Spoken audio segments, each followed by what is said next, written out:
in and transition and introduce our third and final speaker here on the panel. This is, let me go ahead and spotlight my friend Stephen here. And I have the pleasure of introducing Stephen Boyce.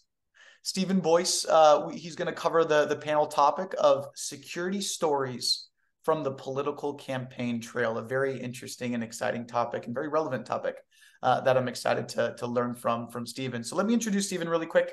Dr. Stephen Boyce, also known as the Cyber Doctor, and also the director at Magnet Forensics. Dr. Stephen is an experienced cybersecurity professional with a demonstrated history of working in federal law enforcement, private sector, public service, and higher education. He serves as a senior research fellow at Marymount University. He's a director at Marymount University, and he's also an advisory CISO to political campaigns, where we're going to be spending a lot of our time here today. He's also the author of Assessing the Human Operating System. Stephen, welcome. It's great to have you. Thanks, Theo. Absolutely. So, you know, the topic here that we're going to be covering is security for political campaigns. I want to frame this because it's such a unique and interesting. It's surely something I've never spoken or heard someone speak about on a panel before, and that was part of the appeal here, where we wanted you to join us so badly. Maybe what you could do, just with this being so relevant with 2024 around the corner, and you know, we're not seeing too much of this publicly in the news right now. I think there's a ton of other things that are catching the attention of the news, obviously. So can you just frame this discussion for us and, you know, talk a little bit about what does political campaign security mean? What is the hacker after when we think about a political campaign? What is the risk a politician and their campaign and their employees or their volunteers face when they're on the trail? Just kind of help frame what this means, and then we can dive in from there. Yeah, I mean, the simple answer is they're after the human, right? And you know, it sounds very cliche, obviously, given Cybersecurity Month, given the you know, our passion for human risk management and human risk training of the humans. But in a nutshell, that's what they're after. And when you look at the adversary, it's a lot different than that of an organization. And so when I think around the adversary and the threats that campaigns face, you have to look at it as a lens of, they have their candidates, which are, right, competitive. Let's just call it competitive, you know, candidates, right? And so they're would be their competitors. So if you were working at another company in the same industry, you know, vice versa, right? And so you have that aspect, but then you also have those international threats, right? Whether that be from various countries or individuals or groups looking to influence for their own gain on behalf of their country. And then you have what I would consider more individual threats, right? And so personal people who, you know, just aren't agreeing with the candidate's platform or with the candidate's party. And so political candidates are getting it from all sorts of angles than that, you know, than a normal organization would, just because it's really a lot of spotlight. And then it really, the web, if you will, when you look at a political candidate, it's not just the campaign, it's their family, it's their associates, it's the businesses that they're running, or the businesses that they're sitting on boards with, right? And so this can quickly balloon, as I'm sure we all know. So I know you advise a number of political candidates, including governors and a lot of international politicians as well, on the security side of their political campaign. And so as you kind of frame this as hackers targeting humans, you know, essentially what you're saying here is the IP is the strategy of each political campaign. And what a hacker is doing, but perhaps a politically motivated hacker or some type of hacktivist that just wants to disrupt and create some chaos, or someone just with a hobby trying to socially engineer members of that political campaign and the volunteers and the other people involved with that politician. Is that ultimately what you're saying is happening? Absolutely. Absolutely, Theo. They, you know, hacktivism, I'd say, has evolved over the years, right? And so you would think around what we would consider traditional hacktivism, but with the advent of emerging technologies and other sorts, hacktivism has certainly taken a whole nother route, right? When you look at what's currently going on in the world today, it's on full display right now with what's going on in the world. And so, election times is certainly where hacktivists will maybe switch their efforts from what they're doing, let's just say today on October 19th, to a more targeted something to elections. And then layer on top of that, you have, again, just individuals who aren't necessarily organized, who aren't working in some sort of in concert, if you will. They're just like, you know what? I have a computer, I have a phone. I'm going to go and dox this political candidate and their family, and the list goes on. So is this a financial motivation that these hackers have with these candidates, some of them reeling in millions and millions, tens of millions of dollars in some cases of money and fundraising? Are they targeting the candidates and their families and the volunteers and employees of this campaign with social engineering attacks to try and have some type of financial advantage of stealing that money? Is it to disrupt the success of the campaign, so it's politically motivated?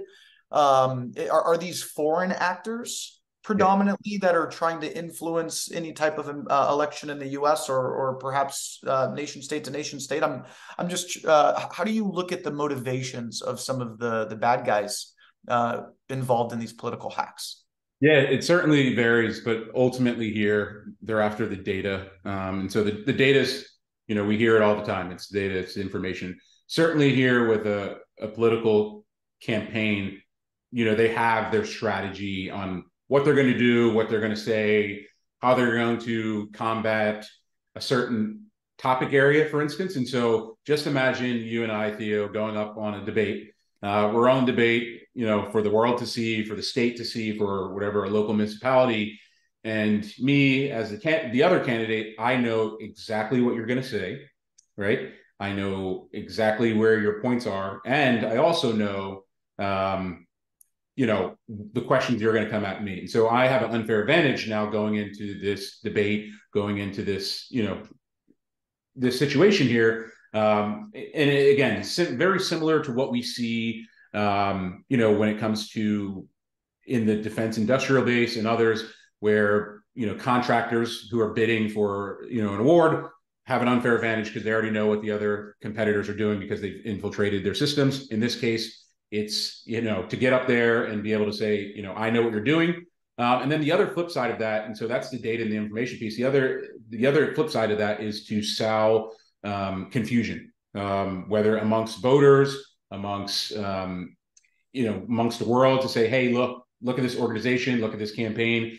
This person or this group is not capable of doing the basic cyber hygiene.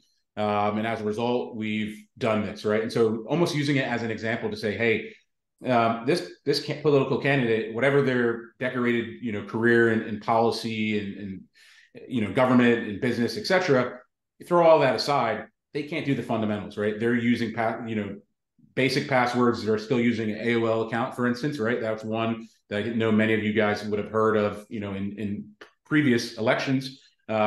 These are the type of things, seem very trivial and mundane, but ultimately that's the goal there is certainly that hacktivism piece, embarrassment as well. So the tactics and techniques and frankly the motivations of what we see in security incidents for businesses both in the public and private sector, and what if we've got a number of security folks that are on the defense side, right, they're on security teams, this is what we're all trying to stop. What you're saying is it's carried over to political campaign trail. So you've got the politician, which is, that's essentially the business.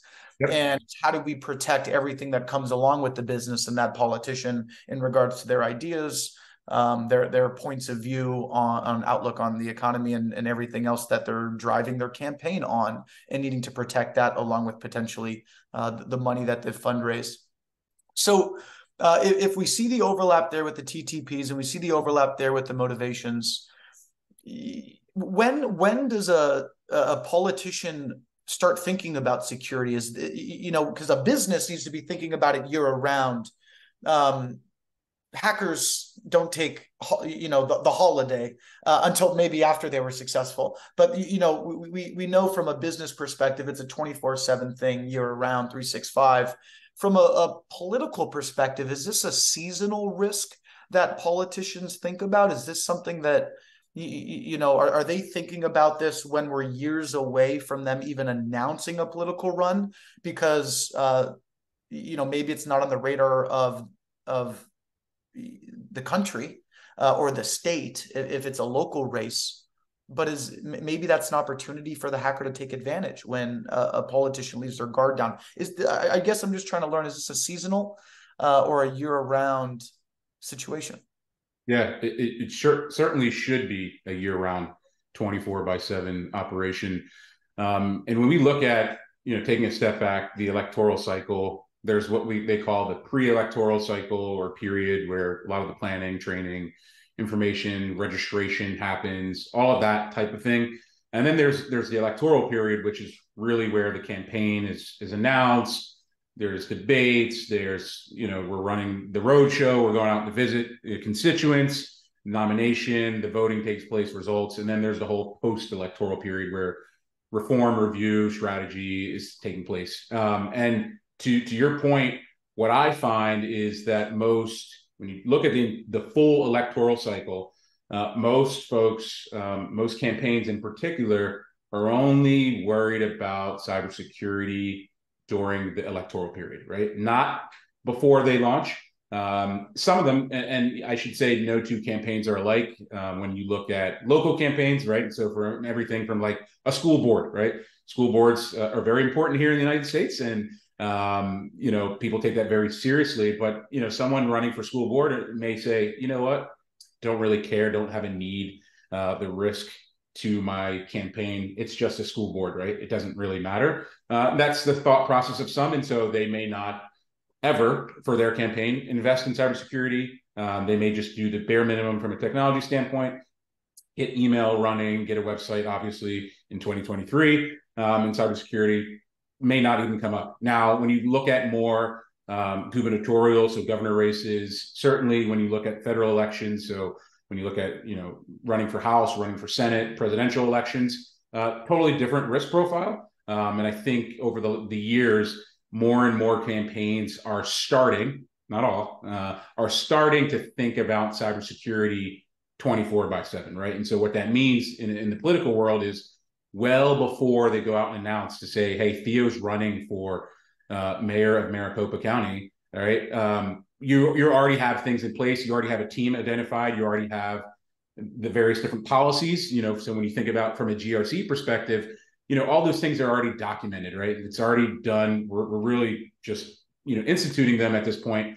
And so a lot of that pre-work is done. A lot of the infrastructure set up. But unfortunately, some other campaigns are more reactionary, right? Something happens, unfortunately, throughout the campaign, and then it's hey, we need a cybersecurity vendor. We need somebody to come in here. We need to take this thing seriously.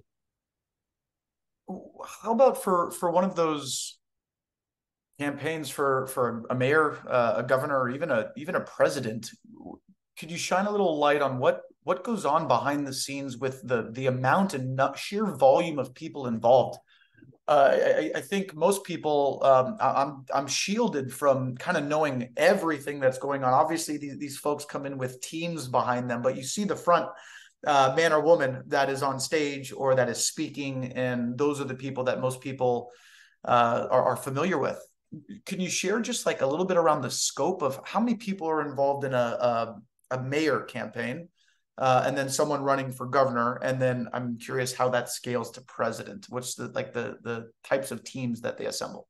Yeah, I think, when you look at more local, smaller elections, they may have a team. And I should caveat that the teams are comprised of 1099s, so independent contractors or consultants, maybe one or two, again, this is at the local level, W-2s, right? For those of you who are familiar with that, and then maybe another handful of volunteers. And so you're looking somewhere, around the 5 to 15 range, potentially on a local level. may be able to get it done, right? Some people like to, think about it like a business, your local pizza shop. They like to keep it in the family. And so their campaign is going to be mom, dad, my brother-in-law, my sister-in-law, you know what I mean? People you can trust, right? And it's that same kind of mom and pop, local community, campaign. They may have, some friends who are coming involved, but very, very local strategy is, really done on the back of a napkin. And then when you, again, scale up, right, looking at, more statewide elections, certainly at the gubernatorial level, certainly from federal elections, and absolutely from presidential, they're going to have a lot of 1099s, right? They're going to have a lot of independent consultants doing specific things, whether that's strategy, whether that's technology, whether that's marketing, whether that's the digital advertising, security, right? Physical security, in addition to cybersecurity. And so the list of 1099s for larger campaigns is certainly going to grow. They too will have a significant W-2 presence for the most part, especially for the longer campaigns that are going to be around, let's call it 12 to 24 months. They're going to have a lot of W-2 employees. But those larger campaigns, those larger elections are going to have a lot of volunteers, right? When you think around, larger states that have a large footprint, they're going to need to cover ground, right? And it's really is, we hear in the political world, grassroots campaigning and kind of boots on the ground. Campaigns are, as much as campaigns have, gone into their digital transformation, to use a buzzword, much of what still happens today is somebody knocking at your door, wanting to come out and talk to you. College students, right? For those of you who've been out there, who've done it, who've, been a part of it. And so you see with those larger campaigns, the full gamut of third-party risk management from a 1099 perspective, your W-2s, which you have a little bit more control over, and then the volunteers, which, kind of put you in that same risk profile of that of a 1099. And kind of, I think the similarity and the commonality that you see, whether it's a small election or a large election, is that aspect that for most folks, outside of maybe the 1099s, maybe some of the W-2s, they're only doing this for a short period of time.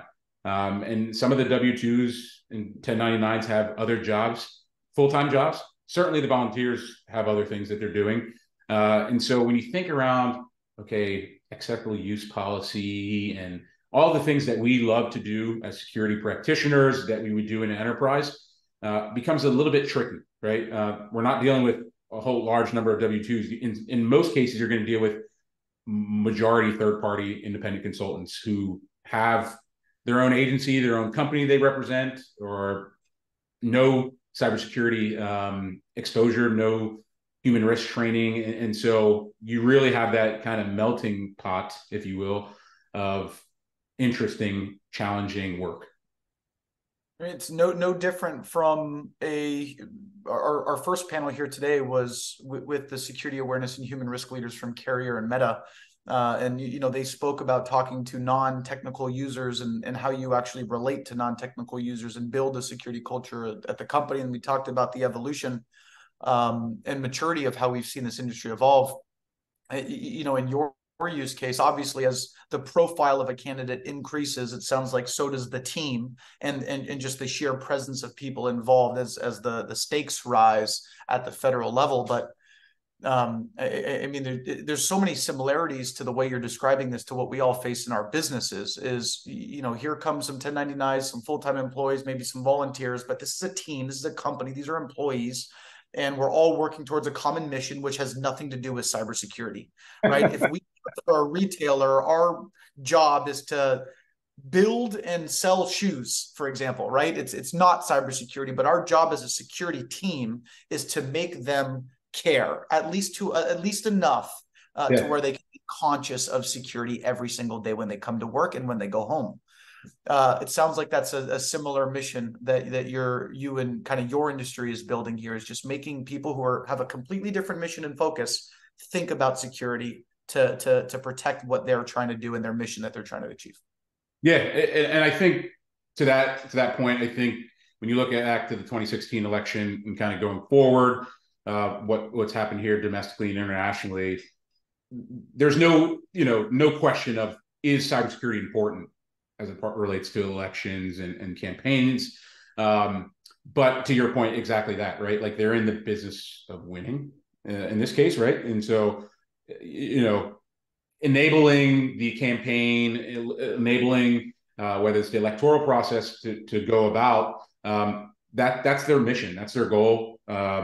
And much of my time now isn't really, cybersecurity is important. They all know that. They all seen on full display. I think the whole country has the link between cybersecurity and the importance of democracy as relates to what we have here in the United States. And so much of that has been, the groundwork has been set. It's really more like you said, more enabling it, right? Same thing we do internally at organizations to enable the business. In this case, enable the campaign to do what they do best. So. Very interesting. Steve, we just have a couple of minutes left here, and I have to stop it in 3 minutes and have a short close, but maybe would there be any quick story, any war story, of course, anonymous, that you'd be willing or able to share, just to kind of give some insight into some of the push come to shove moments that maybe you've observed protecting some campaigns? Yeah, absolutely. And one of the things I probably should have said before is campaigns operate like a startup. But the only difference, when you look at a startup, especially one that's on the path to acquisition, think of a campaign of a lifespan of 6 to 24 months, right? And so a campaign that we're just going to call Campaign X, and no, that's not Campaign Twitter, but maybe I'll choose another letter, Campaign A, in this sense, is no longer around at month 7. And so what happens to the staff that volunteer, some of the W-2s and 1099s? Well, they go about to other campaigns, other things. But when you look at what ends up happening, let's say at month 3 of the campaign, maybe Sally and Jim don't get along. Sally leaves the campaign and goes to a competitor, right? Very similar to what we see in the business sense from an insider threat, from an intellectual property, but had experiences where you're dealing with, like we talked about earlier, data, talking points, speaking points that were, let's just call it shared within a shared central repository for the campaign. You go back and you do the forensics, you do the incident response, and you see that on the way out, Sally took a lot of information, right? And it goes back to the data classification things, and right, thinking around getting, and I talked to a lot of startups. We had startups obviously right before me talking around funding and all that stuff, but data classification, quantifying, the risk associated with that, that's not something a campaign really thinks about. They're like, I don't know, everything's important, right? And I think we've heard this in business as well. And so in this case here, this was a true insider threat environment where the other campaign, unfortunately, the competitor, had that unfair advantage because a member moved, which they do, from campaign A to campaign B. And so that was an experience, right? And so that's really pulling on the digital forensics incident response, strings there, as well as from a GRC advisory perspective. Hey, you need to put things in place. How do we prevent this from happening? So that's a little short one, and I think we're right on the money, right, Theo? That was perfect, Stephen. Thank you very much for sharing that. And thank you very much for joining us today. That was a very, very interesting panel. Time has passed extremely fast, an hour and a half here.